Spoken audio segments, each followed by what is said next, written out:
跟住對自己可以作為唱作歌手有咩期望？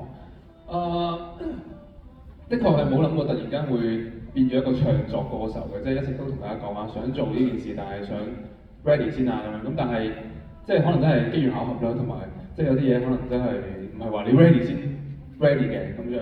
咁所以有咩期望啊？暫時嘅期望就係希望係當然喺音樂上自己覺得作曲自己有好多嘢未識嘅方面係想繼續去進步先啦，即係學多啲呢啲嘢先。咁但係同時都繼續試啦，即係我覺得例如純銀子彈都係一個嘗試嚟嘅，即係有少少似做緊一個實驗咁樣，即係我推出我自己寫嘅嘢，究竟大家會唔會中意咧？大家覺得好聽咧？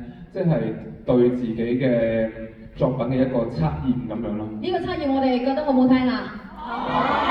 咁即係多謝大家啦，即係令我真係會都可以再試下喎咁樣咯，即係起碼唔係喂你都係乖乖地，唔好搞咁多嘢啦。唔得啊，唔俾啊我哋。咁所以嚟緊，希望嚟緊嗰首都係自己作嘅，係啦。咁希望到時就係咯，希望未來即係大家都知道我好中意周杰倫啊嘛，即係我覺得佢好犀利就係佢真係哇啲歌到而家都咁好聽，然後寫出嚟係啲旋律可以咁正，咁我都。